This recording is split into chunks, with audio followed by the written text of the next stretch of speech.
and welcome to another episode of 100 Words or Less, the podcast. I'm your host, Ray Harkins.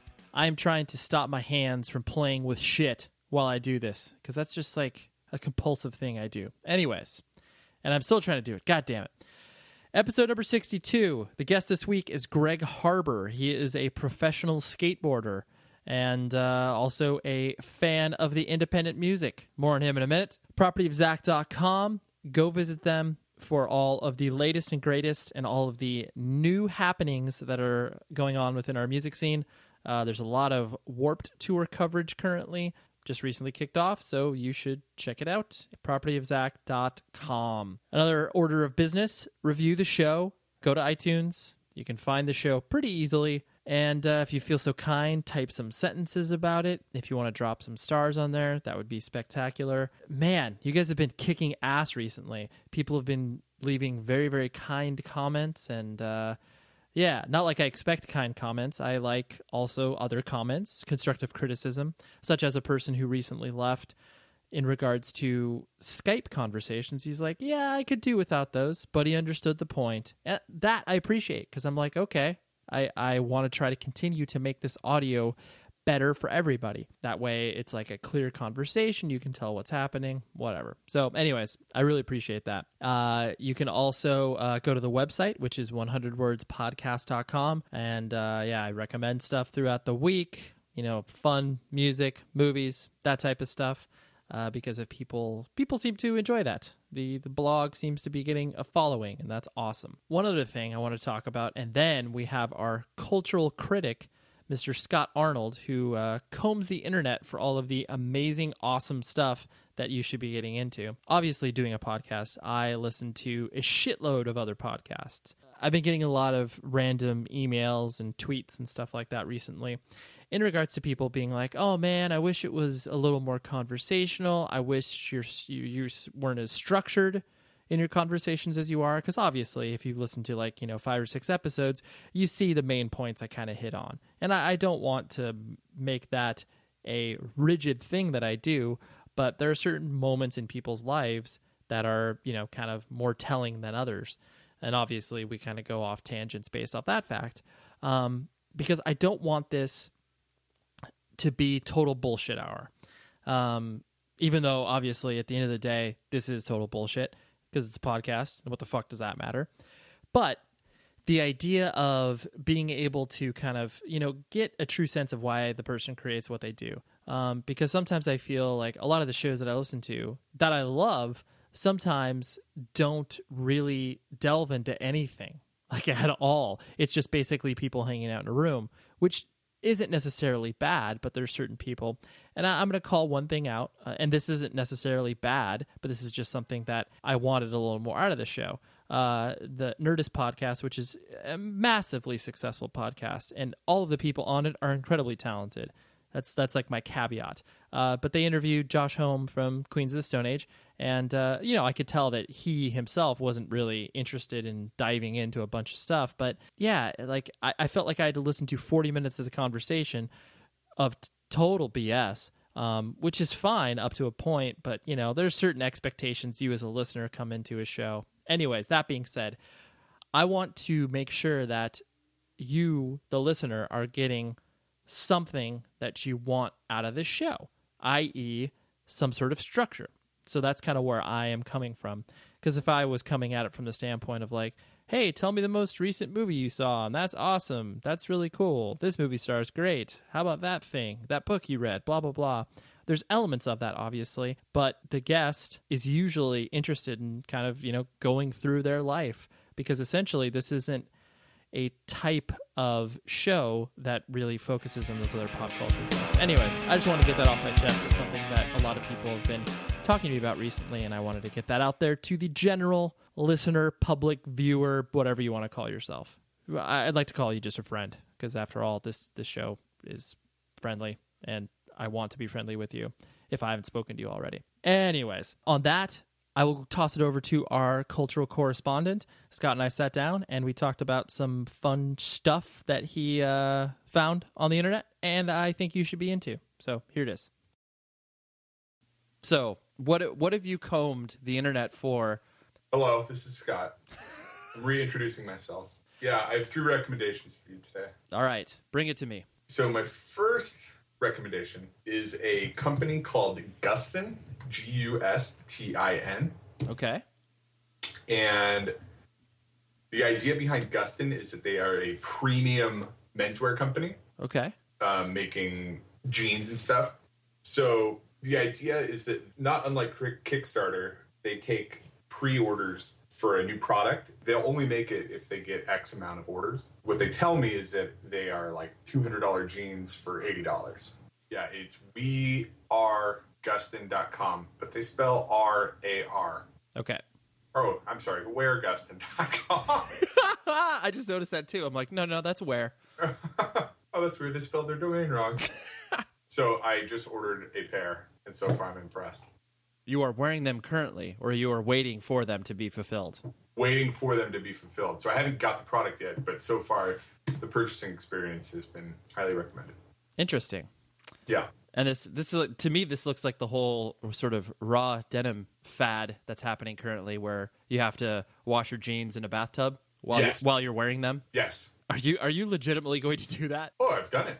Really? Yeah. I'm just wondering how that experience is. Oh, I didn't wash them in a bathtub. The idea is that you buy the jeans, you wear them as is for up to, I wore mine for 6 months before washing them. Mm-hmm. And because they're raw, there's no wear or breakage in any of the denim yet. So by wearing them for 6 months, you do it specifically to your body and the way that you sit and the way that you move. Once you do wash them, it kind of solidifies the contours of your body. Yeah. So they're your jeans. And I think, relatively speaking, raw denim is a little more expensive, correct? It's more in the $200-ish range? Yeah. Okay. I mean, I am a large advocate of jeans that work, because I always used to... I didn't wear jeans up until, like, fucking college. Like, I just always wore khakis throughout my high school career. But then when I got jeans, I thought the whole, hey, I just need some cheap jeans, and how they make you feel like what you paid for them, which is like $20. Yeah. Yeah, so once I started to buy the, diesel and obviously premium jeans, even though I was spending more money, I felt good about it because I could wear it, like you said, you could wear it for a longer period of time, and it doesn't, look like a piece of shit on you. If you're buying something that you're kind of committing to wear for 6 months without washing, better to buy nice. Sure. Interesting. Yeah. Well, I may dive into the raw denim then. We'll see how it goes. Yeah, no reason not to. Okay. Highly recommend. All right. Well, I look forward to hearing how this experience is.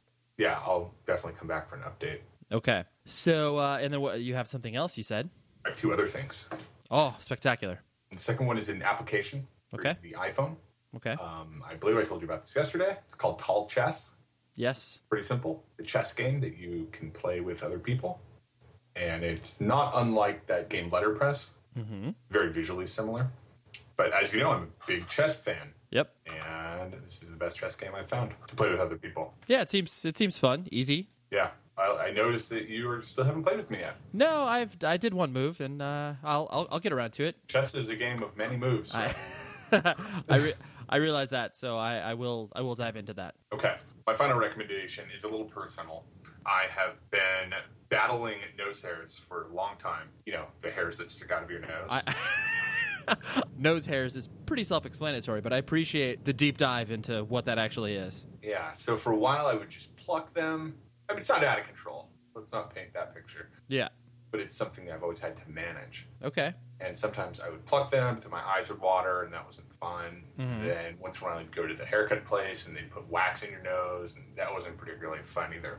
Mm-hmm. So I went to my friends on Badger and Blade, shout out, and I wanted to see what everyone was using. And they recommended something called the Groommate Platinum XL. Hoo-hoo! I love the sounds of it. Yeah, it's only $20 on Amazon, and it's awesome. It's about 3 inches long. It's metal. The idea is that it's like a pencil with a rotating tip that you stick in your nose, and then it just grabs the hair and cuts them instead of pulling them. Granted, I've never compared our body hair problems. And I have a little nose hair. Only the past year I've ever noticed it. But I think I've used something that's similar, and it's a nice experience. Yeah, you only have to do it like once a month, and it's gone. Yeah, keep your shit trimmed, right? Right. There's no reason not to. No, you don't want to look like a cretin. Take care of yourself. Right. Don't give up. I think that's what you're supposed to do when you're like 70, and that's when you can grow whatever you want. That's right. Scott's always full of great information. Anyways, Greg Harbour. I randomly found him on some random skate blog. I don't pretend that I'm a skater. You'll come to hear in the interview that we do. I am so interested in that culture. And anytime I run across a person who is kind of, not the sort of mega millionaire star like, Tony Hawk, Mike Vallely, that type of stuff. And when I use millionaire, I don't even mean that in the literal sense. I mean that just they are very notable for their industry, even though Tony Hawk clearly is a millionaire. I always like to get the people that are kind of on the rise, like, because obviously they're still quote unquote accessible. It's easy for me to contact them and be like, hey, are you interested in doing this show? And so Greg is a perfect example of that. And what excited me to talk to him, besides the fact that he is a professional skater, is the fact that he is kind of on the rise. And he also is a big fan of independent music. One of the pictures I saw, he had a patch on his jacket that said Vitamin X, which is an old, well, not even old, but a hardcore band that, not exactly very many people know about. So I saw that and I was like, that dude seems to know what's up. So I hit him up. He said, let's talk. And this is exactly what happened. So here's Greg Harbour, professional skateboarder.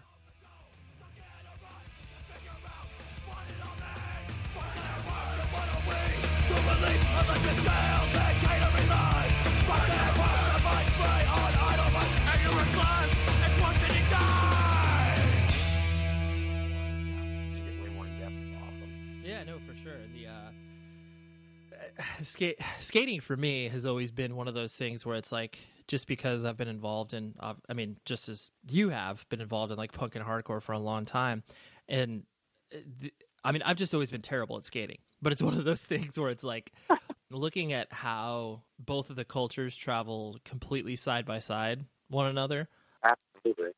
It's just always a culture I've always respected, and I've always wanted to talk to a person that, such as yourself, where it's like, you're not just this random startup skater. It's like, you're established, like, you're on videos, what's up, but you're not so far removed where it's like you're this, you're just like a public figure, like yeah. It's like you're in that good middle ground where it's like you're still on the rise, you're doing it. But you're not this like mythical creature where it's just like, oh yeah, well, like, Andrew Reynolds, like, who's that guy? Yeah, it's definitely, I feel that I'm in the fully interacting in the real world so well, where I have it's not really a 9-to-5 job, but I work at a place and also I'm still traveling for skating. I'm part of like the best company in the world. The dude treats me so well. Mm-hmm. And yeah, I try to get the best of both worlds. The company I wrote for before, we did a lot more touring, which was great. It was awesome, but man, it was broke all the time. Which it's fun going on the road, like doing demos. But man, it's nice to be able to like slow down just a little bit and hang out where I live and like get to know people a lot more, and then go on trips. Yeah, I love that you recognize that, because it's so. And I would equate touring with a skate company and doing demos and stuff like that pretty much the exact same way as a band tours, where it's like, you travel in a van. Absolutely, because you leave and you fully like lose everything you have at home for a little bit, which is, that's all right. I definitely don't mind doing it, but sometimes you come back and there's just nothing, and you're like, what the hell just happened? Like, you get back, everyone's doing different shit, and you're like, man, what did I do? Like, what did I miss? Right. There's just two separate worlds. It's like a lot of people that have never spent time on the road in some capacity, they view touring as like, oh, dude, it's just like a vacation, and yeah, elements of it are, but at the same time, it's like you're removed from reality. You're in this whole alternate universe. Yeah, exactly. And I think that's the hardest thing to portray. Which it's awesome, it's fun, it's a whole other world you're part of, but you're not in the real world. You're not you're not a functioning human. No, you're doing something. You're working for some sort of goal. It's crazy. I was just talking about this last week. Did you ever listen to the band Modern Life is War? Yeah, of course. Yeah, Jeff, the lead singer, they're recording a new record. He came through Chicago, and him and I went skating, and it was awesome. He's the best dude. And we, like, that night we were hanging out eating some food, and he was talking about that, and we discussed like how crazy it is to like leave and come back and realize, wow, like I missed out on a whole month of real life, and so much has changed, and I've only been gone for a month. Like, insane. Like, to think about that and then to experience it is, I think, are very different things. When you experience it, it's definitely like it's an event. It's cool. Yeah, no, for sure. And it's cool that, like I said, it's cool that you recognize that there are two separate worlds, and I think everyone just tries to find a balance between those both, where it's just like, yeah, I like experiencing this, but then I also like experiencing, like you said, being at home and sort of the quote unquote real life stuff, because it balances you. Yeah, absolutely, absolutely. So where were you born and raised? Where'd you come up? All right, born and raised. I was born in Beverly, Massachusetts. Okay. And I lived in the Northeast between New Hampshire and Massachusetts till I was in 6th grade. Mm-hmm. And then I moved to lovely Fort Collins, Colorado. It's like an hour north of Denver. When you were born, like, so brothers and sisters, what was the family structure like? Two. My parents are still together, and then my sister. So I just have one sister, then parents. And yeah, it was cool. Like, definitely got aggro there for a bit once I moved to Colorado. But I mean, I think you become a teenager, you start to see like weird shit going on, and you either choose to accept it or choose to kind of go a different route. Right. Yeah. Well, don't worry. We'll get to that. Yeah. And so what did your parents do? Jeff, my dad, he works at Hewlett Packard. He still does. He has forever. I'm still not 100% sure what he does, but I know he basically manages the efficiency of the company. And he's survived. Like, I know they've had like a ton of layoffs, but he's survived all those. He definitely works hard at what he does. Yeah. But he's also an extremely anal person, which is it's perfect for his job, obviously. Oh my God, ideal! It's crazy. That's awesome. Yeah. Is he based out of? Is he in Colorado or? Yeah.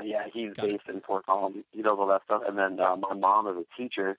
She actually runs a ESL, like English as a Second Language program. Mm-hmm. She is killing it with that. She's done a ton for all the kids out there. That's awesome. Two things on that. It's nice to hear when you actually say that, oh, my parents are still together. It's so funny because everybody that says it like that, they use the word still because that's not common. Like, yeah, 50% of marriages end in divorce. Yeah, it's nuts. And so it's just funny when you're like, oh yeah, my parents are still together, and like that quantifier is a thing. You have to say that, where it's like, oh wow, shit, like that's amazing. Yeah, exactly. It's because that's one of the first questions I feel like I get asked whenever I talk to people about my parents. Yeah, that is. Yeah, they're like, oh, they're still together. Oh yeah, no, they're good. Yeah. No, that's awesome. And is your sister younger or older? She's 2 years older than me. She'd actually just moved out to Chicago in January. I told her, like, gotta come out here, hang out. There's tons going on, and she actually living in my living room right now. Oh, nice. That's cool. Yeah. So obviously, you guys her dog just came out, so she's stoked. That's awesome. So you guys have a good relationship. Oh yeah, she's great. She's awesome. Well, it sounds like you had obviously a pretty solid childhood in the sense of your family got along, and I mean obviously I'm sure there's your the blow ups when you were a teenager and figuring out exactly who you were. And so when did you like your high school experience, was it one of those things? That's when sort of music and skating started to open up to you, and then that's kind of when the aggro years started, as you put it. Yeah, I would say I was in Colorado. I would have been 14 years old, and I wasn't really didn't really know what I was doing. I went to a friend's birthday party when I was in 6th grade, so like 12 or 13 then or something like that. And he had a bunch of skateboards over there, and everyone was rolling around. I remember skating at his birthday party and being like, "Wow, that was really fun! Like, I really enjoyed that." And then got a skateboard. I would have been like late. It would have been when I was 13 years old. I didn't really use it that much, kind of let it sit around. Mm-hmm. And then 14 hit. And at this point, when I was 13 years old, all these people are like burning these CDs because that's when everyone starts to get cool and all that stuff. Mm-hmm. And I remember people, like one of my best friends at the time, trying to get me into ICP and being like, I don't really like this so much. Like another friend was like, oh man, you gotta listen to this weird dubstep type stuff and all this weird dance music. I remember just listening to those and being like, that's not that good. A buddy gave me a Less Than Jake CD, and I was like, all right, this is like more in the direction that I'm going. And then I heard the Dead Kennedys and Minor Threat and Black Flag. I think I listened to I remember driving around in the backseat of my buddy Chris's car and his sister listening to Screeching Weasel and being so stoked about it. Like, yeah, and then it was basically when that happened, there's a guy up the street from my house named Brian and a kid that lived behind me named Nick. And they both skated, and they both listened to punk, and it was just like all at the same time. I definitely was like skating a little bit beforehand, but music and punk definitely was like pretty much the same time. I would imagine, because like referencing what I was talking about earlier in regards to, I've always admired the skate culture, but have never, I've been familiar with skaters and whatever, but I've never dove in. I can only imagine the amount of input that you were receiving because you were diving into two separate subcultures. Like you had to get familiar with the skate culture and you had to, soak in a lot of bands. Was it just one of those things that you're just so overwhelmed with cool shit? Yeah, I was definitely psyched out of my mind. I was like, there's so much going on right now. Oh my God. Yeah, it definitely hit me by the gigantic wave. It's just like, oh, skateboarding, here's all the stuff. Here's all the skaters you should look up to. Oh my God, like watch Dwayne Peters skate, watch Matt Hensley skate. Holy shit, like look what everyone's doing now. And then punk rock, where it was like, oh my God, the Unseen, the Casualties, they're all playing tonight. Like, Agnostic Front just came through. Like, oh my God, we're all going. Like, TSOL just played. What the hell? Like, it was insane. It was just nuts. When you become aware of it, It's the coolest thing ever. I mean, it still is, but when you're a kid, it's just so like you're so bright-eyed about it, and it's so fun to experience. Oh, for sure, for sure. And so, did you, as you were going through high school, did you? Well, for one, did you care about it? Did you, quote unquote, apply yourself, and did you, try to get through it, or did you just hate it and try to just do as little as you possibly could? I got through it, but I did as little as possible. I hated high school, and it wasn't until like my senior year of high school that skateboarding really became like okay. Mm-hmm. People were like all right with it, but I mean, definitely got shoved around a lot. Like, definitely got yelled at. Teachers weren't cool. I had a guidance counselor tell me college isn't for everyone. Like, I fucking hated it. It was miserable. Dude, anytime you hear someone say, like, a person who is supposed to mold people's futures, I mean, on one hand, I appreciate their honesty, but on the other hand, you're just like, fuck, like, tell me something different. Like, other than, like, you're not worth it. Why don't you just go, like, work at the local McDonald's or something? Yeah, it's like, hey, you know what? I see what you're doing now, and you should really think about a different career. Being an electrician is a really great job. It's like, fuck off, man. Like, yeah. I mean, it was definitely this whole, like, obviously within school, there's, like, a lot of bureaucracy and there's a lot of bullshit you got to deal with. Mm-hmm. And I think, I was like, why the fuck am I here? This is so boring. Everyone here hates me. Why am I learning how to, like, interact with all these people? And that's when all of that was going on. That's when my parents were like, well, you don't fit in, and that's your fault. I remember the first time I got caught by the cops skating, just being screamed at, this dude calling me a faggot, like all this stuff, and then my parents coming and picking me up, and my dad just like being like, you know what, like you need to chill out. This is all your fault. And me being like, I was rolling on a skateboard, like literally wasn't doing tricks. I was hanging out, like I don't know what to tell you, like this is fucking bullshit. And then such a bad interaction. And when I was younger, he definitely wanted me to be a cop as well, which was the complete enemy when I was a kid. So your dad wanted you to be a policeman? Yeah, my aunt and uncle, they're very cool people. Mm-hmm. They're both state troopers. My aunt works in New Hampshire. My uncle was in Massachusetts. Okay. And I remember him telling me, like, you would make a great police officer, and just being like, you don't get it. Like, I can't stand the police. And I was really involved with Amnesty International when I was in high school. Uh-huh.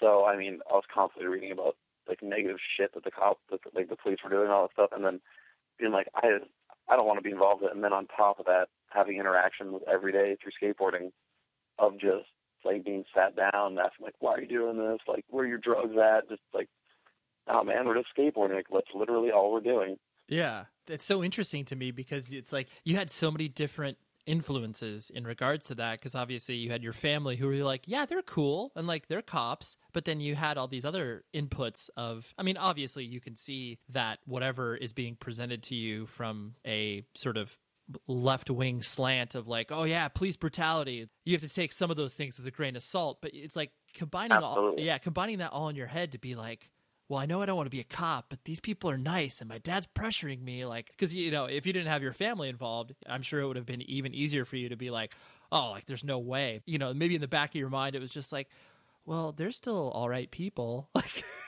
yeah, well, exactly. I remember just being like, yeah, him telling me that. And I mean, my aunt and uncle interacting with them was great. And also, I feel like I had a little bit of edge on that. My aunt, she had it hard, man. She was in the conservative area in New Hampshire. Like, she's a lesbian. Like, her lover's name is Mojo. God, she's hilarious. I mean, I can't even imagine like the sort of barrier that she had to overcome.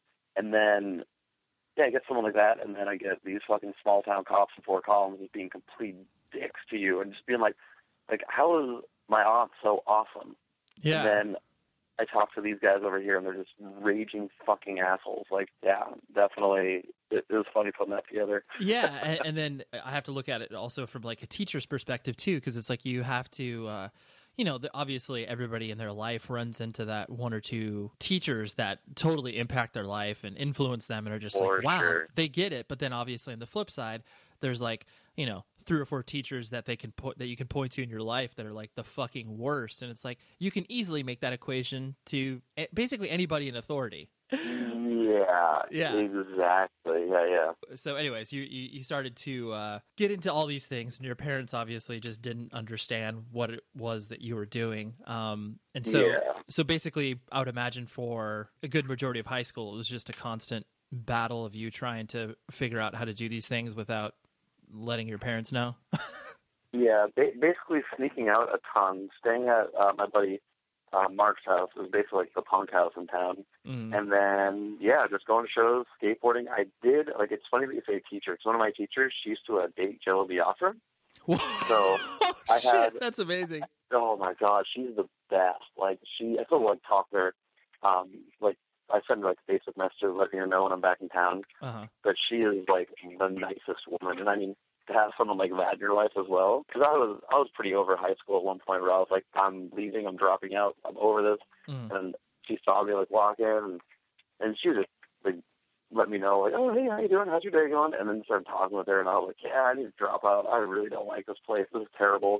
Her kind of being like, you know what? Just stick it through. Like, you got this. Like, it sucks right now, but I promise you afterwards you won't regret it. Definitely a positive influence in my life. You always need that person to that you trust and that can kind of push you over the edge of whatever difficulty you're going through, just to be like, no, I should graduate high school. I get it. Yeah, no, absolutely. That push is definitely, that means a lot too. It's so helpful when you're a kid. When did you graduate high school? Like, what years were that you were in high school? When I graduated in 2004. Okay. Oh man, it's so long ago. It's crazy. Yeah.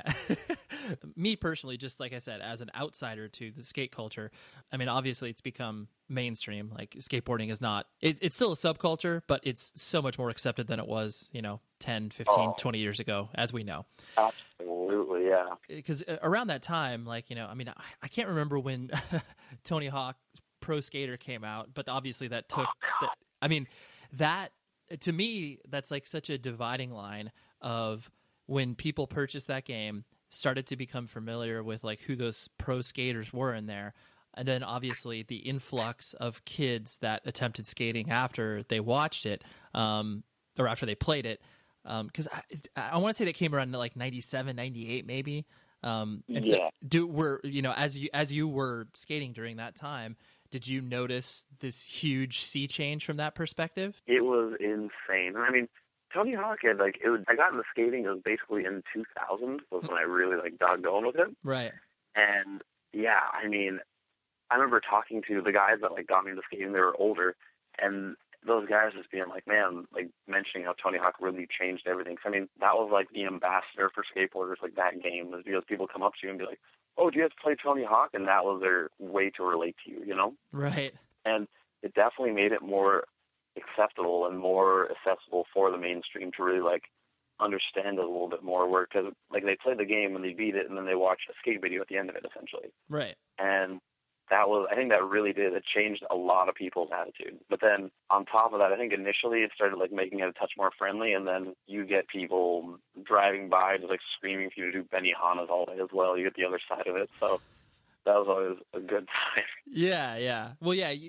Anytime you introduce a subculture to the influence of the mainstream, and where people, basically once people can figure out a way to potentially make money off something that they didn't know they could make money off of before, then obviously it's, you're going to see a rush of, skateboard companies and clothing companies being like, yeah, let's capitalize on this quote unquote skate market. Yeah, exactly. To me, it seems like in all the, skate documentaries and stuff like that I've watched, it obviously focuses on the origins of skateboarding. But then I'm really interested in like 10 years from now when they do some other look back documentary, if they're able to point to that video game being like, hey, this was like a huge cultural touchstone in the skate culture. Yeah, no, absolutely. I think it's going to be interesting to see what happens to skateboarding in the next 10 years. Because, I mean, it's like, was it 2000, like 99, 2000, it really got humongous. The industry started getting a lot bigger. Mm-hmm.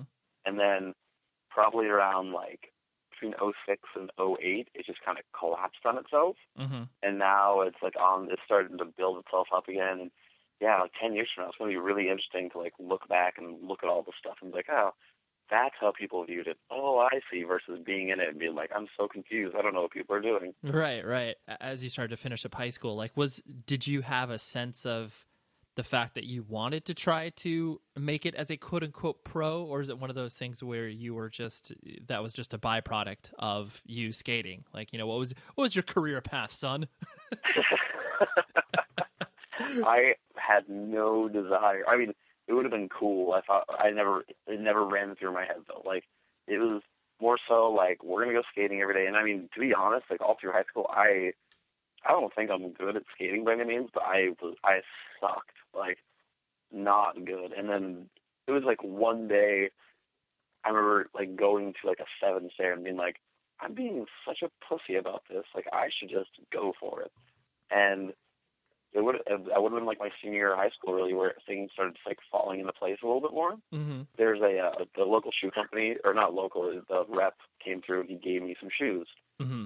And I was like, oh my God, like I got free shoes. And then the shop hooked me up in town, and it was kind of one of those like, oh, this is cool. Right. And then I got in a different shoe company where my buddy's running it and giving me way more shoes. And I was like, oh, this is really cool. I don't have to pay for this shit anymore. And then him getting me on a local board company, and getting free skateboards was like the coolest thing ever, being that I was like burning through like so many. Right. And then after that, it was kind of like, all right, I'm filming for this stuff, I'm doing it. I moved to Denver, and then it was kind of I started working at the Woodward skate park in Denver, mm-hmm.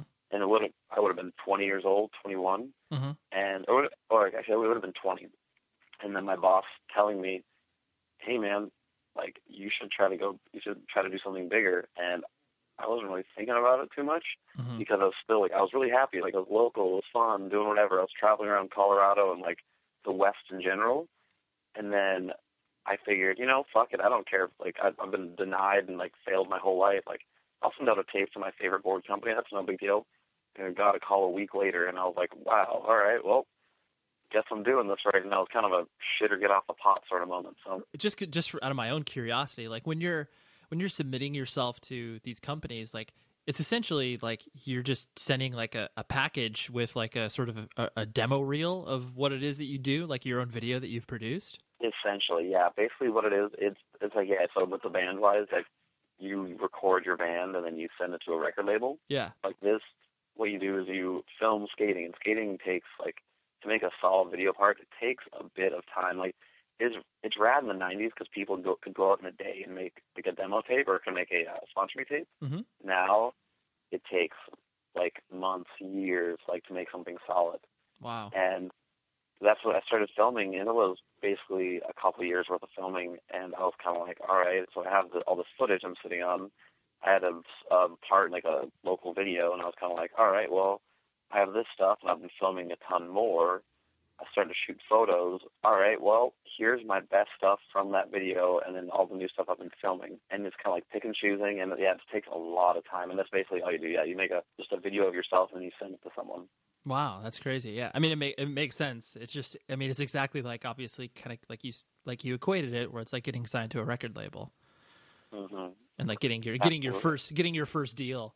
And so, is the biggest sponsor that you have currently, and like the one that you are, well, maybe not most stoked about, but the most notable, is that Vision? Yeah, I'd say so. Vision, I'm stoked that they're getting going again, because they kind of like fizzled out there for a little bit, and I was always like involved with them. But I got shoes from them when I was living in Colorado, and then they really just didn't have a budget. And yeah, but then they hit me up randomly a couple of years ago, and they're like, "Hey, we have a budget again. We're building up our team, like we're building up the company again." And they sent me some shoes, and it was really cool. And now it's going strong. Like they definitely have been working their butts off. I'd say those guys. Assault Skateboards, the people who give me skateboards, that company's been around since 1989. Amazing. Yeah, and the only reason why I was like, I remember seeing some random old ads and back issues of skateboard magazines at the shop I used to ride for in Fort Collins. And I remember seeing, there's a guy, his name's Ricky Windsor, and he's like old school skateboard legends. Like, I don't know if you're familiar with a guy like Dwayne Peters. Of course. Or like Dwayne Peters and Bill Danforth, he's like that level, that caliber. Wow. Doing just rad fucking layback grinds and like skating like a million miles an hour. And I remember like equating that with, or just like relating those two with him. And then after this other company I wrote for got kicked off, they had hit me up on Assault, and then I remember just being like, wow, that's like a kind of like an older, but like a bigger deal company to me, and it was cool, yeah. And then I also ride for Gullwing Trucks, which kind of fizzled out there for a bit, but now it's back.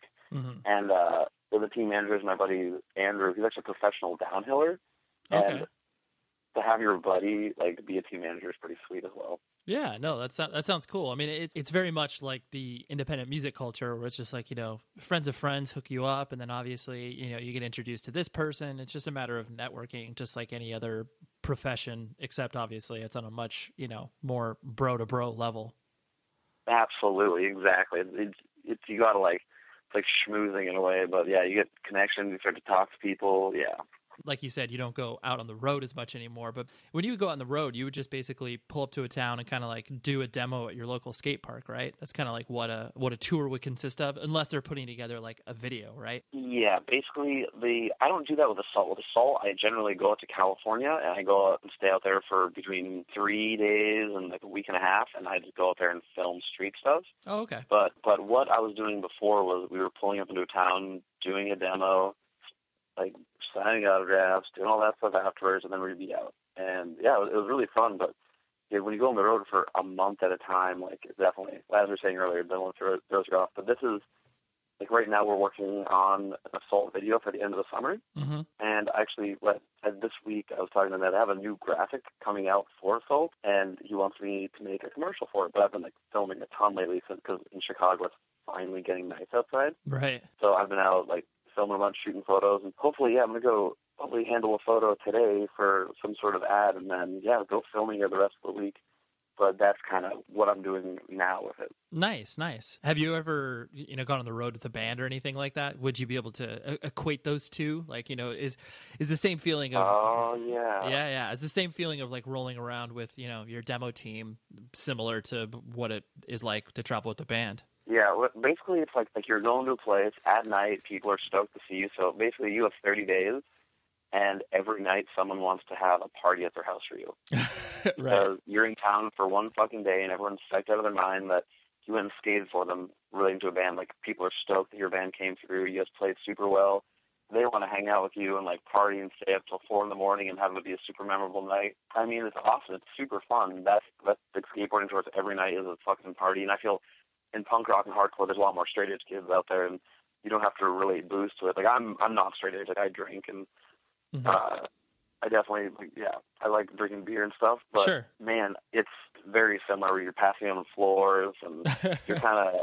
I mean, yeah, every night it's fun, but you get to the point that sometimes you're like, dude, I've been up for the last essentially like 3 days. I need to like lie down and like burrow away in a hole somewhere for like sure. a couple of hours. But everyone's so stoked, and it's like.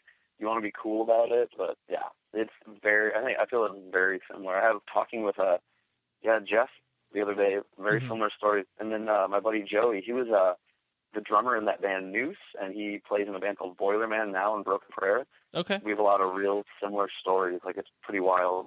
Yeah, that's always been the prevailing theme from anybody. Like, to me, it's always strange when it's like you see skaters.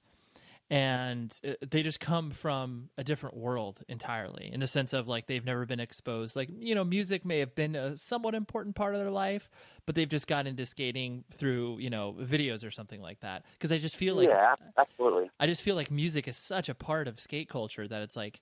So do you see a lot of kids that, you know, don't come from a sort of music background that just kind of get into it, or do you or do you find it being the opposite, where there are a ton of kids that are involved with music that have just discovered skating through that? I feel like there's a lot of kids, especially going to Southern California. There's kids that just start skating because that's what you do. In Colorado, people play football, people do disc golf, people just kind of get into it. And I remember the first time going to California, and when I was skating when I was a kid, I mean, during the 90s, like, it must have been so rough being in Colorado, Wyoming, and all that stuff, being a skateboarder out there. But, yeah, in California, I feel that so many people are like, oh, yeah, no, it's nice, we're going to go skating today, and that's kind of what they were doing versus me. I was like an aggravated kid. I got into punk, got into skating, and all that sort of stuff, and I definitely found that much more prevalent out there. Chicago is a really, like, skateboard music oriented scene. Mm-hmm. Like the kids here listen to music, they go to shows, they skateboard like that. I feel that it's like from my upbringing, I can relate to a lot of the kids here. Right.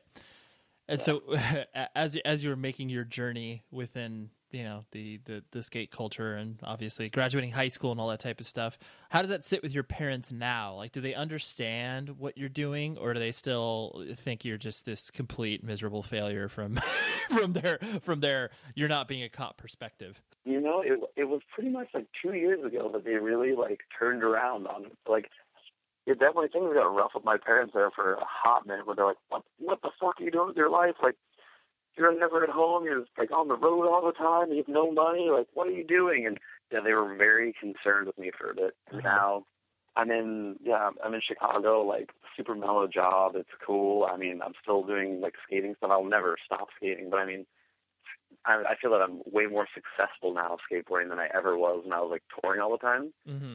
And yeah, it was kind of one of those moments where I think my mom, she got kind of drunk one night, and she's like, you know what, you're just fine. Like, we were worried about you, but you knew what you were doing the whole time. And I mean, I didn't really, but I knew the direction I was going. I knew what I wanted, what made me happy. Yeah, no, they've definitely turned around. It's awesome. It's killer. It's like, when that happened, I was like, not that I needed acceptance by any means, but it was just, to have that sort of support back was pretty neat. You want them in your corner because obviously they've helped you out so much. So you're just like, I just want you to understand what it is that I'm doing. Yeah, exactly. Like, somewhat, just a little bit. Like, that would be so nice. Totally. Like, anybody that's ever involved in any subculture stuff, playing in bands, skating, whatever, it's like you're always going to be known as that person within the family. Yeah. Oh, God, yeah. Any holiday, any Christmas, Thanksgiving, whatever, like, you'll always be known like, oh, Greg, how's that little skating thing doing for you? Exactly. It's just, well, you still ride that thing. Oh, wow. Yeah, no, you're getting older. Yeah. There's a little Jimmy up the street. He's 9 years old. He's skateboarding. Oh, thanks. Okay. That's actually so true. I never thought about it from that perspective, where it's like, I mean, even more so than, you know, playing in bands, where it's just like, yeah, like a fucking 8-year-old kid can do what you do. And it's like, no, like, no, he can't. He's not doing 10 stairs. It's like, it's not the same thing. I swear. I'm not trying to learn how to push down the street. I promise. Yeah, that's amazing. Yo, I can ollie up a curb now. I'm pretty sick. Yeah, exactly. It's like, I learned how to do that a while ago. It took me a bit. Yeah, I know. No. I've actually been doing this for over 10 years now. Yep. Yeah, that's oh, boy. I know, that's so funny. I never thought about it from the fact that people can look at it and be like, oh, a child can do it. Like, why are you still doing it? Oh, my gosh. When I was at work the other day, one of the customers came in. I work at Trader Joe's. Okay. And they asked me, oh, what are you doing today? And I was like, oh, I went skateboarding before work and came into work, and now I'm here. And they're like, oh, cool, man, yeah. No, I used to skate. Oh, dude, my buddy, he's like 25. He's still trying to skateboard. And I was like, yeah, I'm 2 years older than your buddy. Like, talking to the wrong guy right now. It's so silly when it's so funny when people say that. You know, and I know music is the same thing, where everyone is just like, oh, I used to be into punk. It's like, okay, well, I am into punk. Like, Right.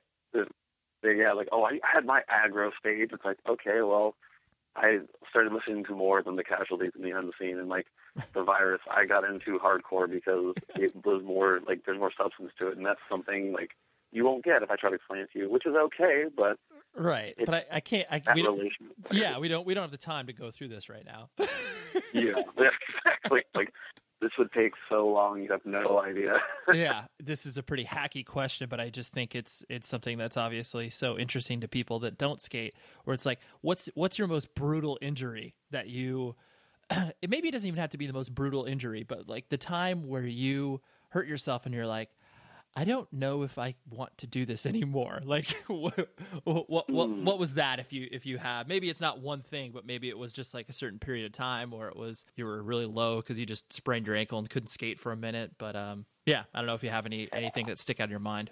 That would be right when I started skating. Okay. I learned how to grind the benches, and I don't know if this made me not want to. It made me not want to skateboard. It's actually I remember it feeling kind of good. Okay. And I think it's like my first really hard slam, and I learned how to grind these benches, and I totally stuck on one of them, and it fell straight to my face before school. Like, I was in ninth grade, I like smashed my face. Right. And I was like, fuck, that sucked. So then standing up and being like, all right, I'm all right. Like, that was kind of rough, but whatever. And I came to work, my face was all bloody, and I remember walking in and just having like people look at me and be like, dude, you got to go to the bathroom and clean that off. Like a dry blood all over my face.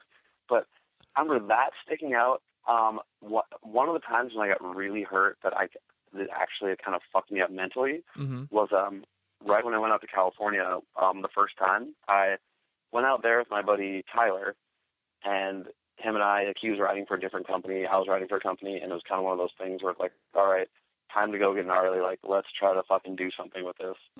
And I remember jumping over this rail. I was trying to do a grab over this rail. It was like a 18 or 19 stair handrail, and it was like a straight drop. The ground was super rough I was landing on. Okay.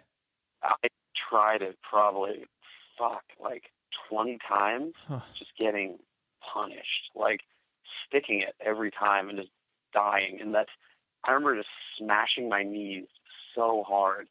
But like the owner of this company was there I was riding for, like he was like, if you get this will be your first AM ad. And I was like, fuck, all right, I got this. And it was really like, yeah, and I never landed. I never rode away. The ground was so rough. And I remember after that, I wasn't really able to skate normal for about like 4 months. I felt in a super like wacky feeling with my body, and my knees felt really fucked up. And that's something, that was the first realization I had where I was like, man, skateboarding really fucks up your body. Like, yeah, I need to like start doing something differently because this is not working out for me. Like you said too, like mentally, just to get the idea that like, okay, I'm still a good skater, even though I didn't pull off this trick. Like how that sits in your head. And I never really had the idea that I'm a good skateboarder. It's more so kind of this attitude of like, I don't know, I think there's a level of self-destruction that goes along with it that I really enjoyed. But there's definitely the confidence. That's a huge side of it. Right.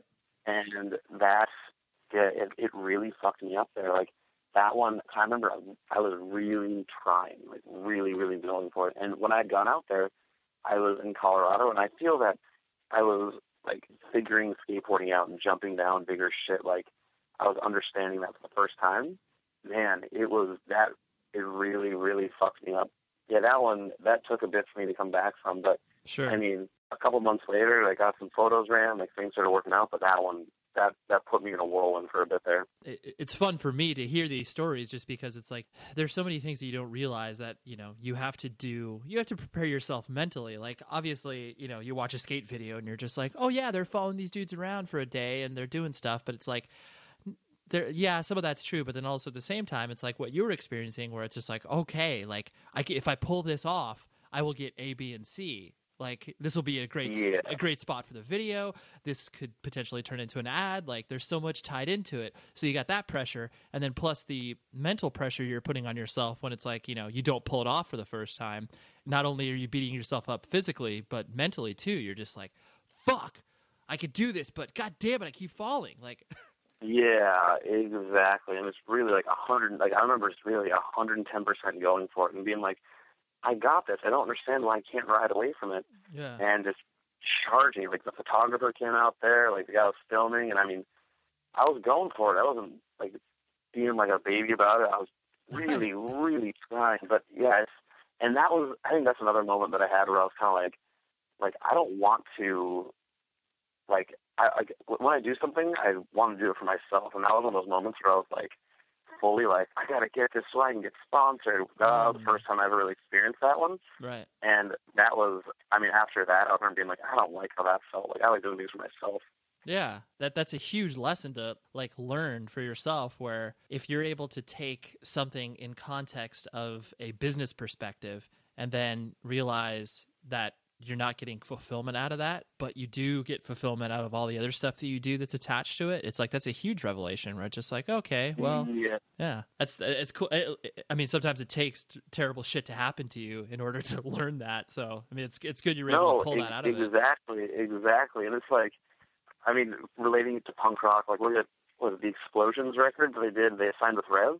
Oh yeah. And I know their last 7-inch album went over super poorly, and they made like a shitty one. And they call it, or I don't think it's shitty, but they call it Steel This. Yep. Like that one, it's like they didn't want to do it, which is, I mean, what's the punkest thing they could do? They name it Steel This. Like it's pretty fucking rad. Like yeah, and the band's doing, I think, that second Right Brigade record. Man, that 7-inch is so good. Yep. But then you listen to the LP and you're like, what the fuck were they doing on this thing, man? Like, yeah, it's so funny. Like there's so much going on between skateboarding and punk rock. It's not even funny. I've always been amazed about that. Yeah, no, it's cool too, because obviously it still perpetuates, it still exists, and this is still something that is just as vital as when it was, when it started in the late 70s, early 80s, and it's like, all it is just a different form now, but at the same time, it still retains this sort of really independent DIY roots that obviously are so meaningful to people like you and me, that it's still vital, and that's great, because it's so hard. Yeah. It's so hard. It's so funny to have this discussion right now, because it's like I usually get like one of extreme. Like I get the kind of the extreme world where everyone's like, "Oh, you were in California, you're probably loving every minute of it." And I was like, not really. Like it was cool. I was pushing myself, I had a good time, traveled a lot, but man, I'm definitely more of a DIY sort of person. Right. And when it doesn't feel DIY, it doesn't feel organic, doesn't feel like something I want to do. Yeah. And that just speaks to your personality as well. Yeah.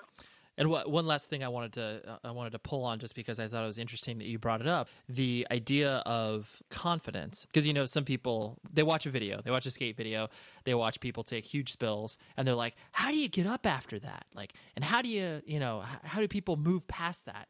And then it's like, well, you can equate it to any other sport, where it's just like, of course, your team, if you play in a baseball team or a basketball team, like, you're going to take devastating losses, but then you just get up and move on. But speak to me more about where you found that sort of confidence, just to be like, well, I'm going to try these things, and, how that relates to you as a person. Yeah, that's definitely more of a, like I said, there's a level of satisfaction with eating shit. Like, I mean, it sucks. Sometimes you do it and you're like, that really hurts.